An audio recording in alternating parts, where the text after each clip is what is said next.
The Women's Leadership Institute in the Auburn University College of Liberal Arts is pleased to present Leaders Educating Through Discussion. We hope you will take a moment after you watch our presentation to add your own voice to the dialogue on our website, auburn.edu/womensleadership.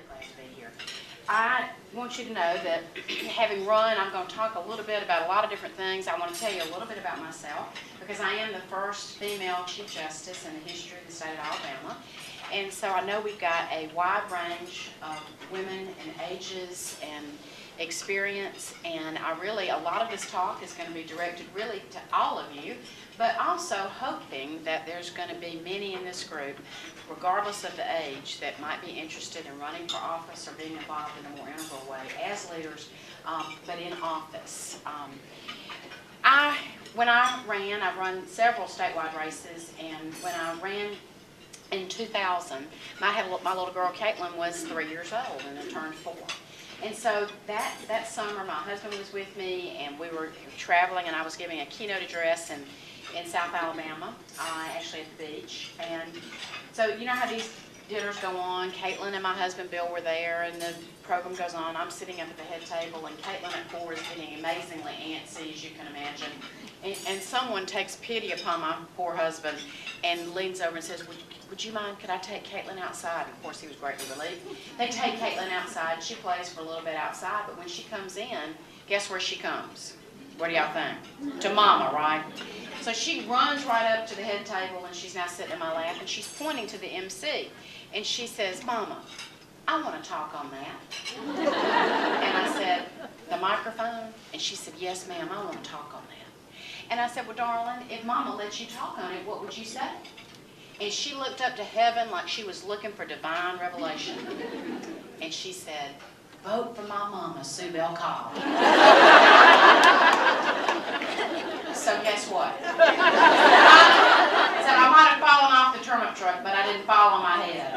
I let her talk on it. So when they introduced me, I go around and I put the microphone down and said, ladies and gentlemen, my daughter Caitlin would like to tell you something. And I put the microphone down.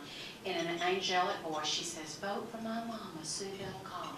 And everybody laughs and claps just like you did. I start to take the microphone away. She grabs on with both hands, and I am in a tug of war with my 4-year-old. My husband, once a Marine, always a Marine. He jumps up to help me, and it takes yet again another wonderful soul to come up. It takes 3 adults to unwrap her fingers off of the microphone. When I go back to Montgomery, and I'm telling friends like Karen Trussell and others this story, they said, it just doesn't surprise us a bit. I said, what do you mean?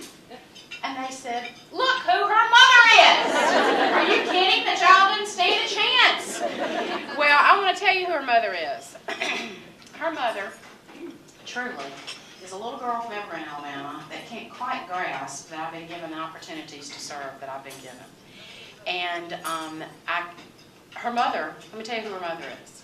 Her mother also is someone who became a judge at 25 and put on that black robe.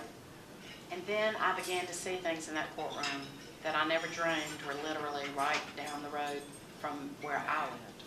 The amount of poverty, the amount of domestic violence, the amount of drug and alcohol addiction, the amount of crime, the fact of folks without medical care, unmet mental health needs, unmet medical needs, the amount of child abuse and neglect. And I have to say, it changed me forever. So truly, when you say, look who her mother is, it is someone who put a black robe on and come from homes like many of you, where my parents filled the well that you drink from forever with love and attention and met all my needs and most of what I wanted to, unfortunately. And it was very difficult to understand that all this time there were so many in my community, my home, my county, that suffered and did not have the love that I had as a child. But as I run, and so now I've run several races in Connecticut County, and I was appointed the youngest judge in the state of Alabama at age 25. And I was, my father was running, helping me in my campaign, had friends helping my campaign in Connecticut County, Evergreen. And how many of y'all have ever gone door to door? Let's see those hands. Hold them up high. Whether it's for a charity or your church or helping a thank you. See, it's so much fun, isn't it? I mean, is there anything more fun than going door to door? You know, whether it's selling or for a charity or a campaign. So I'm going door to door, but it's out in the country. It's a little different. You know, you're driving from place to place. And when we pull up, pretty soon I learned that you needed to case the joint. You know what that is? That's looking for bad dogs. D-A-W-G. And so I'm going up to a house, and my daddy pulls up in the pickup truck, and we stop. This is 1982. And I start walking up to the house, and I'm looking for the dog that's here to protect this nice country little home. And don't see the dog, so I get on up, knock on the door. There's nobody there. I put my campaign brochure up there, and as I'm walking down, all of a sudden I hear my daddy scream, "Run, hon, run!" And I have got a Doberman Pinscher on my heels. I am sprinting to the car. He throws open the door. I dive into the truck, and the Doberman is circling the truck, biting the tires and the bumper. Do y'all know why I'm Chief Justice today? Because my daddy yelled, "Run, hon, run!"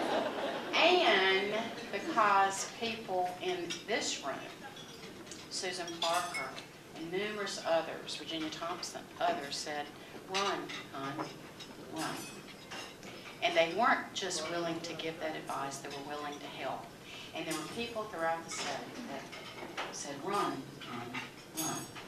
And I did run, and as a result of that, I have been given this tremendous privilege to serve and to help shape the court system and hopefully make changes that are going to make you safer and make Alabama a better place in which to live.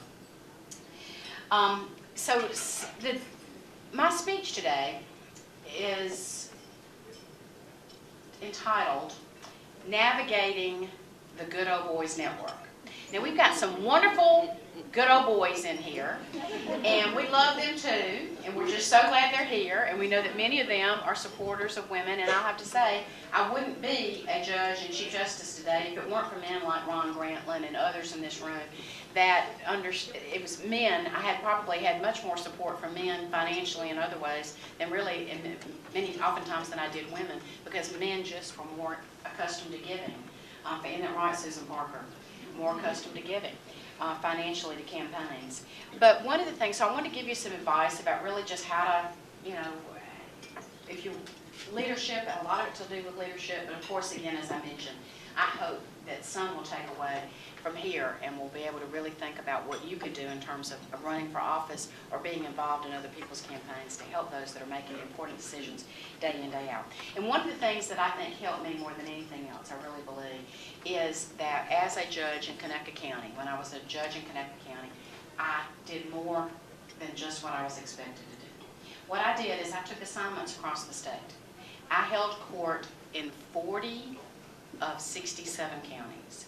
There were times that I had cases in probably 14 different circuits. Was I paid to do that? Did I get anything extra for doing that? No. Why I did it is because I knew that it made me a better judge there in Conecuh County. I was a much better judge based on the experiences. And also it's really, when you travel and hold court, it's awfully comforting to know that your county does not have a monopoly on the crazy people in the state. When you travel, you do kind of find out that they're really sprinkled all around. So it really is very affirming, very, very, very affirming. But another reason why I'm convinced and I'm absolutely convinced, and I think Karen would agree with me on this, I truly believe that I was able to beat my Republican incumbent opponent, who was a fine, wonderful man, and he outspent me 3-1. And one of the reasons that I'm absolutely convinced that I was able to do that really was, as you mentioned in the quote, the fact that I've been a judge for 25 years, both at the trial court level, Court of Criminal Appeals, and for both trial court and appellate court experience. But the other reason is that I think that people knew that because of what I learned in the courtroom, I became a unapologetic, outspoken child advocate. I saw what those kids and what kids in this state were enduring. And I knew that I had to do something about it. And it wasn't theoretical to me.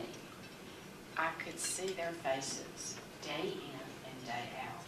And so with Voices, Virginia, and others, with Voices for Alabama's Children, we started Children First. We've done a lot of things, and we're still 48th in overall child well-being.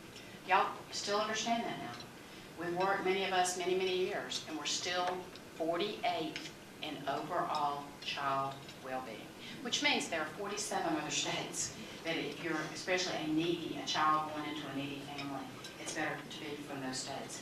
So it is that child advocacy that I think is what probably, I think, did more than anything else because to enable me to be competitive running